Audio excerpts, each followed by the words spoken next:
The price of closure. Let me tell you about a mystery that took place not long ago in our sleepy lakeside town. It seemed like any other ordinary summer at first. Families swimming, kids playing in the woods, neighbors sitting on porches waving as cars drove by. But when a beloved local went missing, it sent shockwaves through the community that no one saw coming. It all started when widower Hank Jones disappeared suddenly one June morning. Hank was a fixture around town, always tinkering in his workshop and chatting with folks at the general store. Everyone assumed a 72-year-old had ventured into the woods behind his house looking for scrap metal and timber like he often did. But as the day wore on and there was no sign of Hank, people started to worry.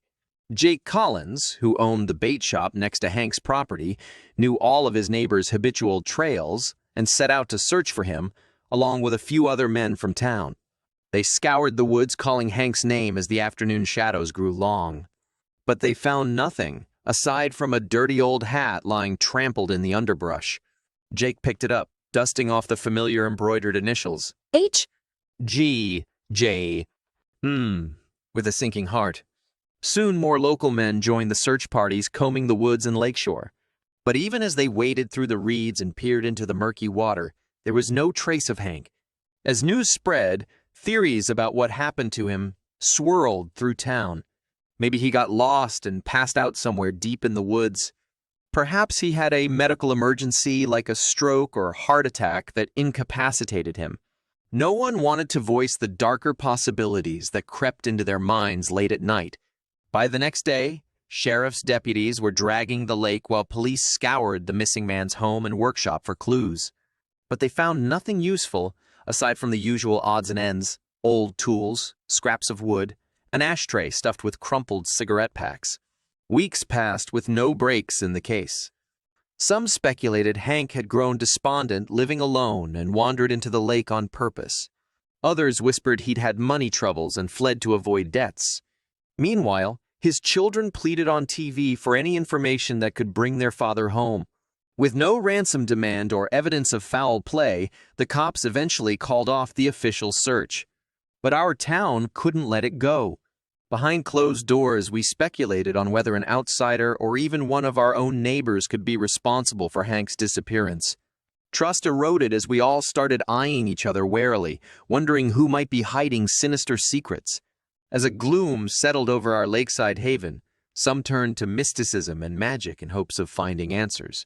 Ouija boards emerged from attics, tarot cards were pulled out, psychics arrived claiming they could unravel the mystery. But still, no concrete clues emerged. By late summer, most accepted that the puzzle of what happened to Hank Jones would never be solved. His property sat abandoned while kids dared each other to venture inside the haunted workshop. Life carried on, but our community was irrevocably shaken. Hank's disappearance exposed our vulnerability and made us confront the darkness that can fester undetected, even in a quiet town like ours. So when a scrap of fabric from one of Hank's flannel shirts showed up tangled in a fisherman's line that autumn, many were reluctant to dredge up the murky case again. But a few townsfolk latched onto this new clue, hoping it might finally bring resolution. Jake Collins, the bait shop owner, spearheaded the renewed search efforts. He organized daily crews to comb sections of the woods methodically, clearing away brush and digging whenever the ground looked disturbed. After weeks of fruitless searching, they finally discovered a shallow grave concealed beneath a fallen tree.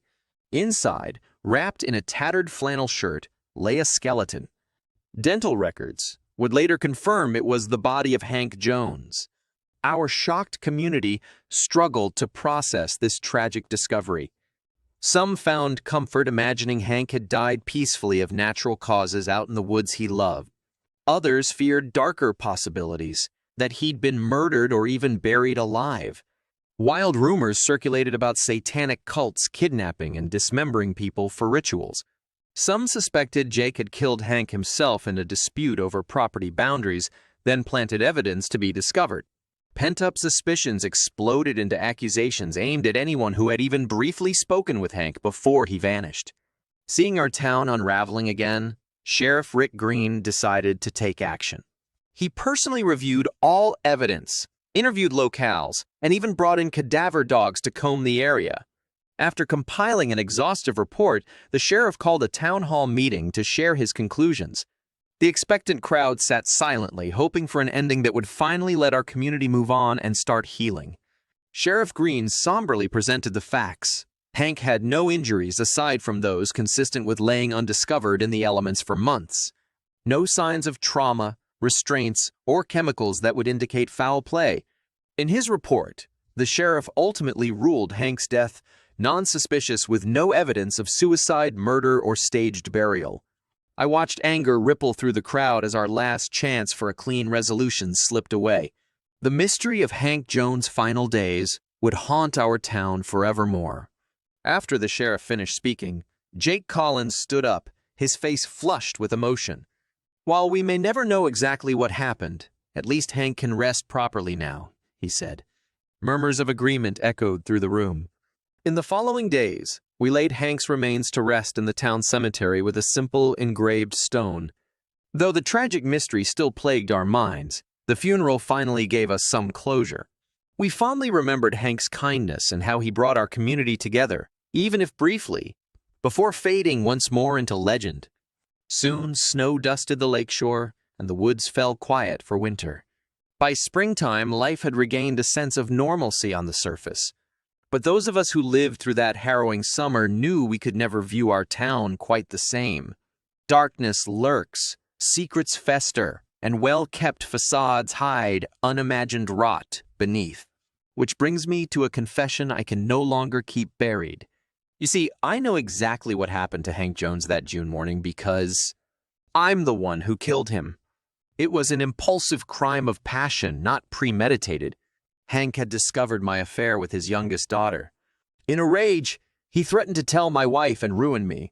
I begged him not to, but he just kept yelling and waving his rifle in my face. When he turned to storm off back home, something in me snapped. I grabbed the rifle and struck him hard from behind before I even knew what I was doing. He collapsed instantly, blood pouring from his head. Panicked, I dragged his body deep into the woods.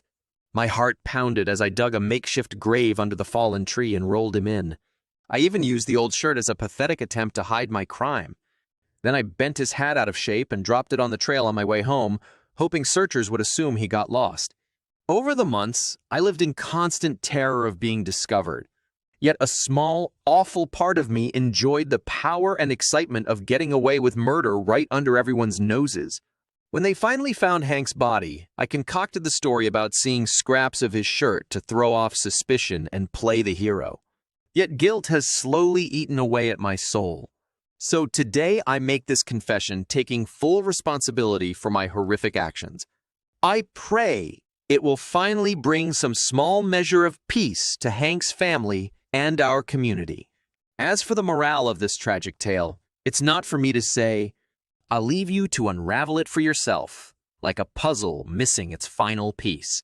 All I know is darkness takes root in even the most idyllic places, and the costs of secrets and obsession are far greater than any of us can imagine.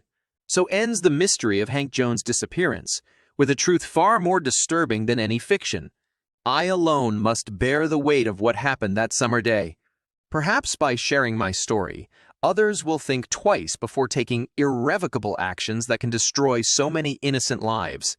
Well, what did you think? I aim to surprise you, while also challenging your assumptions about human nature and motives. The ending forces us to confront our own capacity for deception and evil. A town, like a human heart, is a complex place indeed.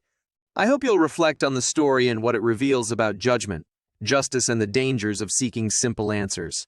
The line between right and wrong often blurs when looking through the eyes of another.